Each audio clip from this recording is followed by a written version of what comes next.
Thank you all for being here.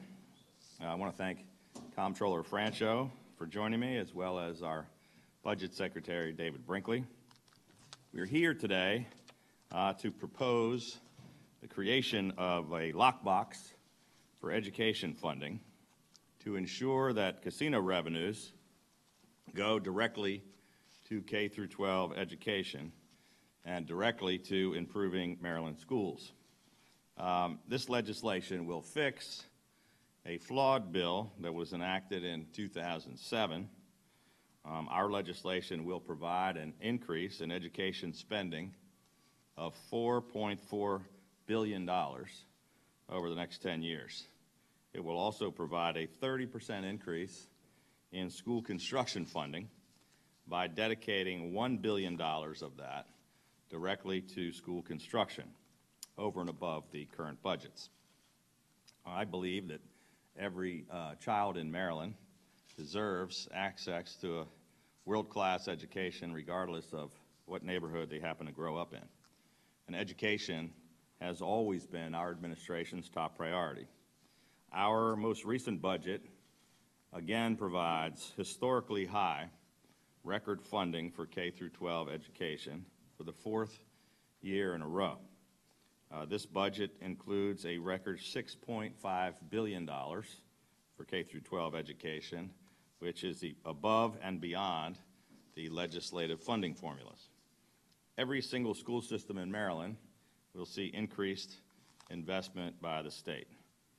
And our budget this year already included an additional $140 million in direct aid, $15.2 million over and above the legislative formulas.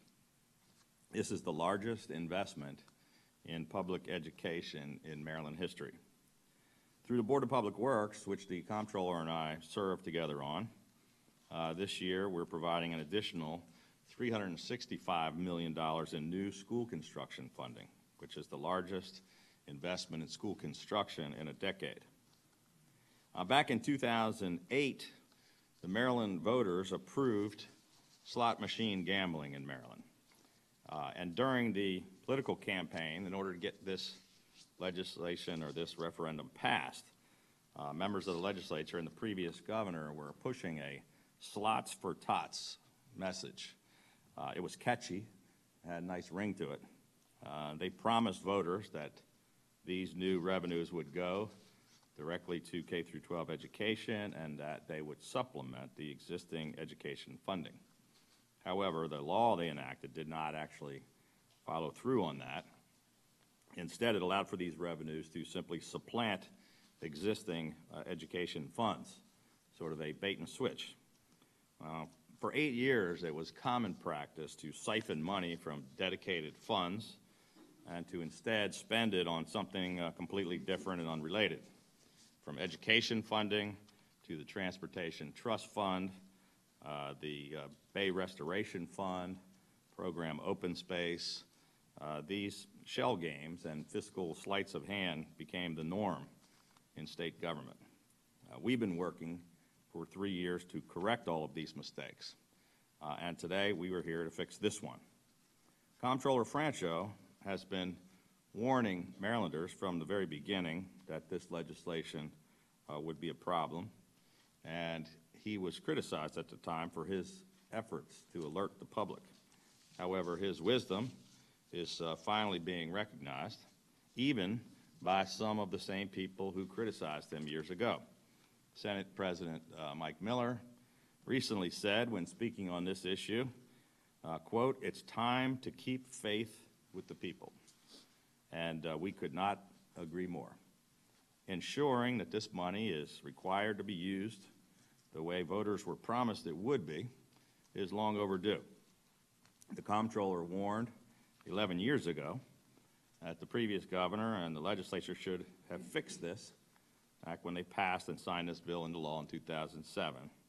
Well, we are finally going to fix it now.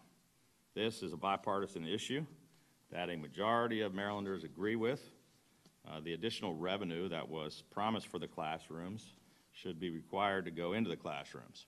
And the people of Maryland and our children should not have to wait for another election or another referendum in order to fix this important issue of an education lockbox. The fact of the matter is, referendums by their very nature can fail, and our children cannot afford for us to fail. So today we are introducing the Commitment to Education Act of 2018, which will increase education spending by more than $4.4 billion over the next decade by phasing in casino revenues from the Education Trust Fund over the next 4 years. Our proposal also dedicates the first 20% of these casino revenues to school construction, starting immediately. So, for example, next year, an additional $100 million from the Education Trust Fund will go to increase school construction, and an additional $100 million will supplement current K-12 anticipated spending on education. Over 10 years, this will add an additional $1 billion for school construction and an additional $3.4 billion for K-12 operational spending on education. This education lockbox legislation will require Maryland to invest $4.4 billion more in education funding over the next decade, over and above the record-breaking, historically high education funding we have been providing in the 4 budgets which we have submitted. We need to do more than simply say that education funding will increase. The voters want to know that our record funding will continue into the future. And they also want to know how this money will be spent, which is why we're dedicating some of this funding to school construction and why that's also important. The voters want to know that these dollars that were promised for schools and for the classrooms actually go into the schools and get to the classrooms. That is exactly what our education lockbox legislation will accomplish. This Commitment to Education Act of 2018 will finally fulfill the promise made to voters back in 2007 and 2008. Our administration did not make that promise, but it's imperative that we all come together to keep that promise. And at this time, I'm going to turn the floor over to my friend, the comptroller, to say a few words. It's, by the way, I want to say it's Happy Valentine's Day. My bromance with the comptroller is well known. Thank you for joining us. Thank you, Governor. And I just want to indicate that this is a great day for the kids in public schools all over the state of Maryland. It's a great proposal for their parents and their faculty and administrators and people that depend upon the education system for basically their kids having a better life than they do. And I salute this concept. I'm delighted that it's achieving bipartisan support, and I look forward, Governor, to you and the legislature working out the details of this concept. And it is long overdue, and billions of dollars that should have gone into the school system were directed elsewhere. But I'm delighted to be here today to lend my strong support, Governor, for the administration's bill that will once and for all put a lock on casino revenues that have long been promised for education funding. As many of you know, I was a strong opponent of the casino and slots referendum back in 2008 and 2012. Frankly, I think gambling is a terrible way for the state of Maryland to finance its budget. Well, in addition to that, the proposal of slots for tots was a fraud. Everybody knew it was. Had a nice name, catchy name, as the governor said. But I said at the time, in addition to my concerns about the social impacts of gambling, that in fact the money was never actually going to be added to the education budget. It was simply going to be a shell game where it went in one door and went out the other door. I think the term that I used in the second referendum was that the Slots for Tots program was a fiscal fairy tale. So or I think I actually said, not a bent dime of new education funding will be put to bat for our kids and their teachers. So while I was a vehement and unapologetic opponent of the referendum, obviously the voters spoke clearly, and they did so based on the promise that gambling money would go to school systems to ensure that our kids had the best teachers, the best technology, the healthiest, safest, and most modern classrooms available.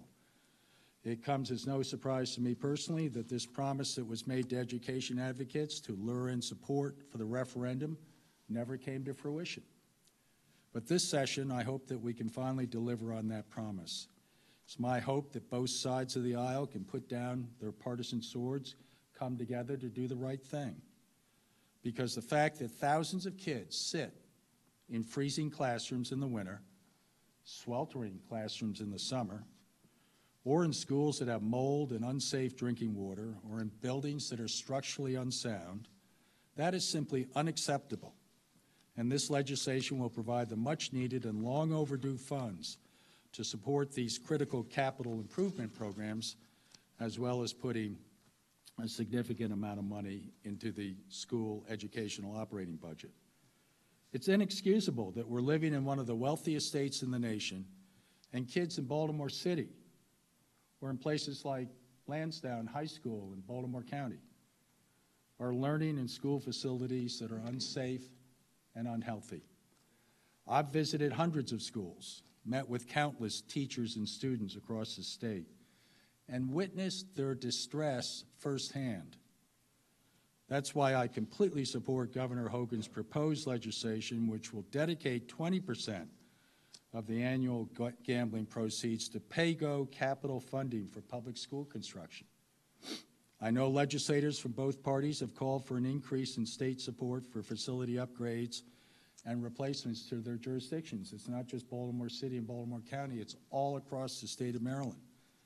And this legislation does just that. It adds an extra $100 million a year to our school construction coffers.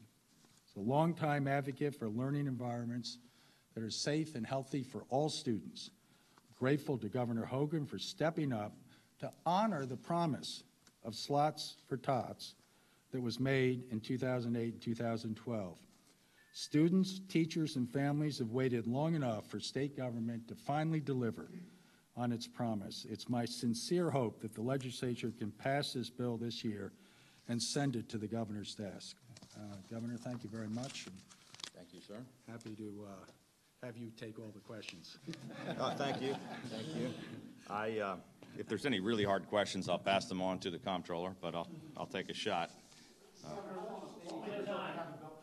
Brian? Already have a bill similar to this in the legislature.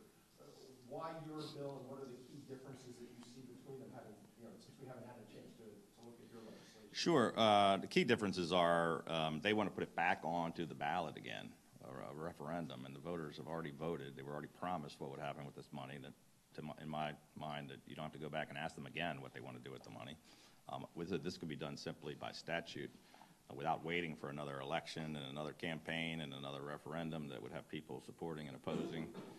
The voters need to get what they were promised, so ours would just directly take effect with the legislation that I'd sign into law.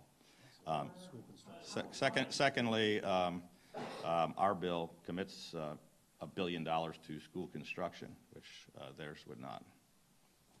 Governor, how does a simple statute act as a lockbox that can't be picked? I mean, any future governor or General Assembly can come in and just pass a new statute. That's why they did a constitutional amendment to the Transportation Trust Fund.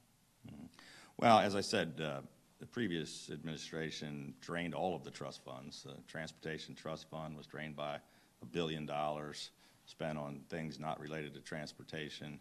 None of this money went into the education fund.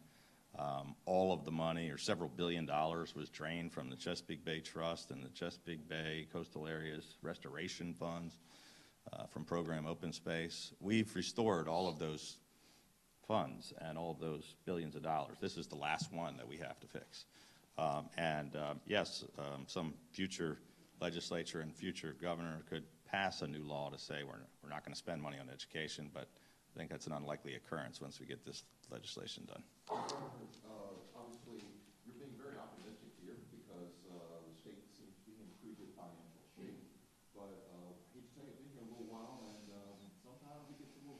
Yeah. How do we kind of deal with when we get through rough patches? And you kind of put this in a statute form as opposed to a referendum form that, you know, like you said, your predecessors may say, you know what, it's not really a good idea. Mm-hmm. Well, you know, as you may recall, when I was sworn in as governor, we inherited a $5.1 billion structural deficit, which we eliminated 90% of the first day with our first budget. Since then, we've been calling for more fiscal responsibility and accountability. We've been calling for the legislature to control mandated increases in spending for various things. We've been hearing a lot about funding education, and the legislature came up with something called the Kirwan Commission that said was going to address this issue, and then I haven't heard anything from that commission, but they've decided to punt and not do anything. We have record-funded education 4 years in a row. We have put money over and above what the legislature called for. But, you know, keep in mind that the legislature every single year has passed hundreds and hundreds of millions of dollars worth of mandated increases. That's the number one threat to continually funding the budget. 87 cents out of every dollar is mandated increases in spending that we can't control. This year alone, already, in just a few weeks that they've been in town, the legislature has proposed $1 billion in new mandated spending increases right here on this list. So we're going to try to make sure not all of this takes place. So how much of the $4.4 billion would go into school construction? And One- do you have geographic, ideas about geographically where you'd like that to go? No, $1 billion would go to school construction, and you know, that'll be something that the IEC and the Board of Public Works will be reviewing along with the rest of our capital budget, as we always do, to set priorities. And you know, I'd imagine it'd be spread all over the state where the needs are the greatest. Governor, how much are you willing to raise taxes to maintain this commitment? We're not going to need to raise taxes to maintain this commitment. I wanted to follow up on that. How long is the phase-in going to be, and what's the fiscal over each year to phase in? Would you have to cut something to backfill the money going? Well, it's phased in over 4 years, and obviously every year we have to make tough decisions about spending priorities, as we have done we've done 4 budgets in a row. If I'm the one working on the next few budgets, we'll continue to do the same thing we've always done. Is this money in addition to existing mandates? And Yes. how is this not another mandate on top of the mandate? Well, this is actually something that the voters of Maryland were promised in 2007, 2008, and 2012. They never delivered on, and that people of Maryland voted for. So I see it different than legislative mandates that they come up with every day. Governor, how will the additional operating funds be allocated to the jurisdictions? It's a total of $3.4 billion in additional operational expenses that are not school construction, and that will be determined over the entire period based on we put the money into the education budget every year. We have to take a look at all the priorities from all the different jurisdictions. You will be doing this through the begging farm? Is that how you see it? You know, when people come here and say, hey, look, we need some more money. Well, on the capital budget side, the $1 billion is just $100 million more per year. Comptroller and I and the treasurer, the 3 of us sitting on the Board of Public Works, this year we approved $385 billion in school construction funding. That's the most in a decade. Next year we'll have an extra $100 million to spend, and we will for the next 10 years. It means some projects that maybe did not get funded, we will be able to cover. Some of the renovation projects, some of the new school projects. There's a backlog of some requests that don't get funded, even though we had very, very high funding this year and more than it's been in a decade. We didn't get to fulfill every single request from every jurisdiction. Now we'll have another $100 million. Could I just make a comment, because Kate, Ryan mentioned other parts of the state. Every part of the state is desperate for school construction money. $1 billion is going into Baltimore City. I support that. Why? Because the kids need something that's adequate. I'm not talking about spectacular. I'm just talking about adequate. Well, other jurisdictions around the state, including my own home county, Montgomery County, a very wealthy county, but still has huge unmet school construction needs, as does Prince George's, as does practically every nook and cranny of the state. So this is seriously a good development. And to the extent the legislature wants to put it to referendum, I don't care terribly if it goes to referendum, but I'd much prefer it to happen immediately. And I will personally guarantee, maybe I'll even write a check out so I can put my money where my mouth is, that no legislator, no governor, no elected official in the state of Maryland will ever in the future vote to change the lockbox. Lockbox is a weird term because all of us in the legislature know anything can be changed. But this is a good faith effort to add the money as it was advertised as a supplement to existing mandates. And it's, the only thing it is a great day for kids and their families and teachers in the state of Maryland. It's obviously something that the budget folks will have to look at down the road. But this is all good news for Maryland, which depends upon this education system to generate the kind of private sector accomplishments that allow us to pay for future education needs. So, sure, hopefully things will smooth out and everything will be agreed to down the road, but this is a great effort and should be passed, and it should be implemented immediately. And I know there are a lot of, politics involved in all this stuff, but this is one for the kids, sincerely for the kids.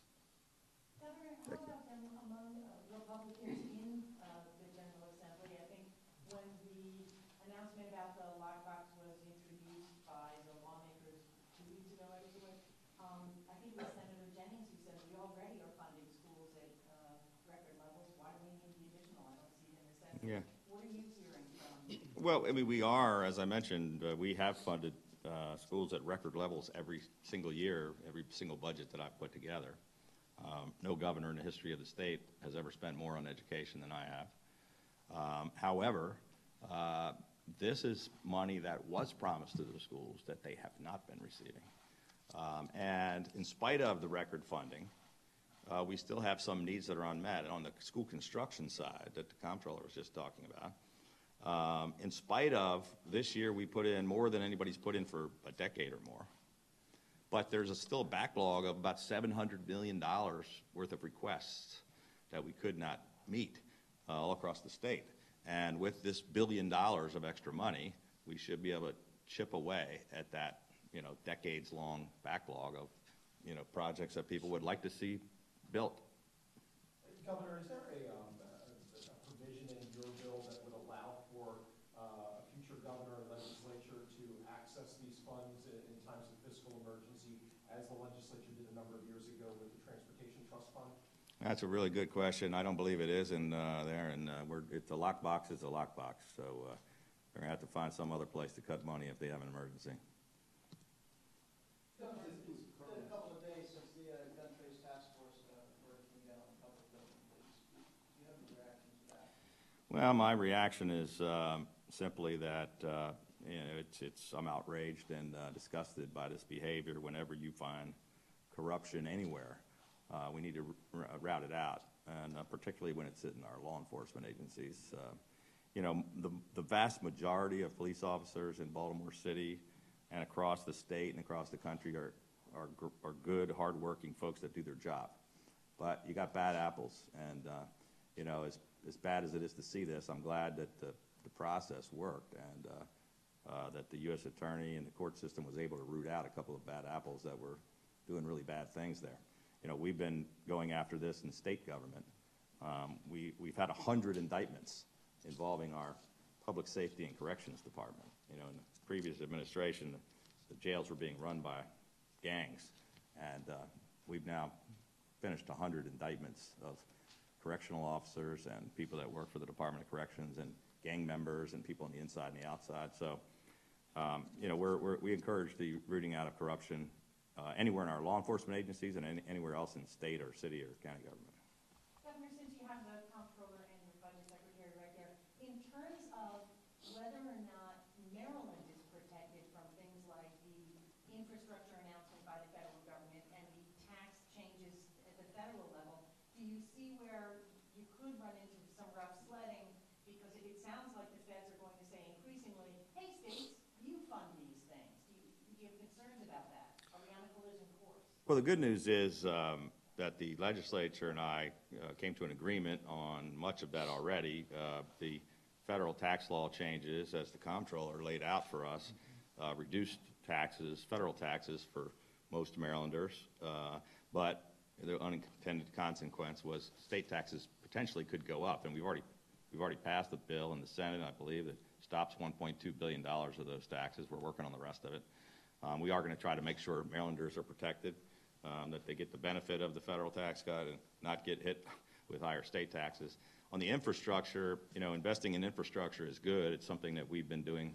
We've got $14.8 billion in infrastructure in our transportation plan. We have currently, as we speak, 1,000 infrastructure projects under construction, totaling $9 billion, not including Purple Line, which is another $4 or $5 billion.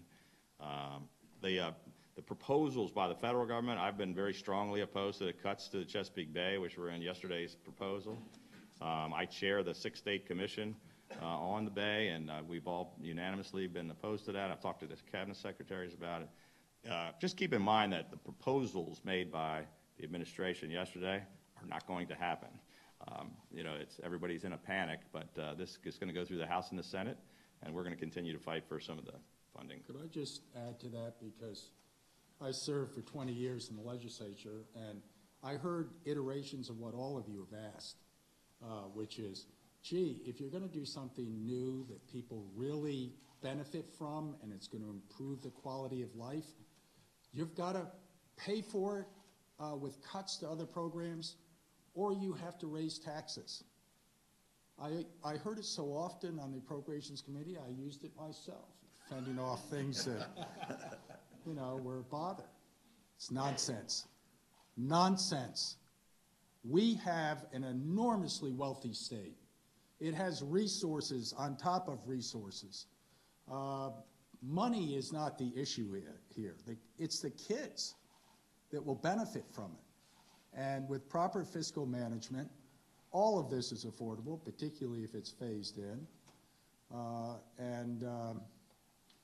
I get a little exasperated when we have something that's so, it's like water on a desert for our families out there to get this kind of increased funding into education. And to have it held up by the Annapolis way of, oh, gee, in order to do that, you're going to have to cut all sorts of other programs. No, you're not going to have to, because good administration produces good fiscal responsibility. And we're putting, I think what the governor's trying to do here is put the money as quickly as possible into a education system which is one of the best in the country, but needs extra money, as evidenced by the cries for help all over the state, not the least of which is up in Baltimore County. They just announced the new Delaney High School. God bless them. That's good. Council wrote a letter saying, we don't have the money. Yeah, you do have the money. Get down to brass tacks and sharpen your pencils and do your job. The money's there. Do something for the kids. And frankly, Lansdowne High School is next on my list. I'm not going to make any statements, but it's a facility with great kids and great families, and it's almost like a third world facility that they have at Lansdowne.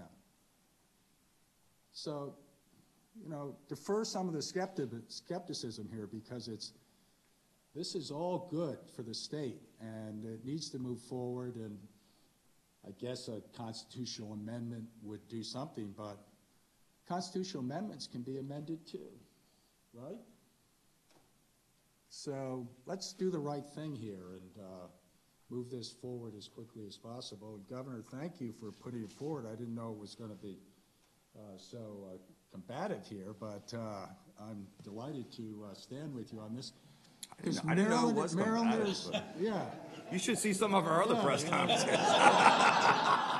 This one was pretty tame. Yeah. Last Makes me, What does this do with the Kerwin Commission? Does this make its work moot, or? I don't know what the Kerwin Commission has done, because they sort of, you don't hear about the Kerwin Commission anymore. I think we need to send a search party out to find out where they went and what happened. Okay, I have no idea. Last we heard was they weren't going to do anything this session. They wanted to wait until after the election, or I tell you the truth, I have no idea, but ours takes care of a problem and fixes it. Having commissions and talking is one thing, taking action is another thing.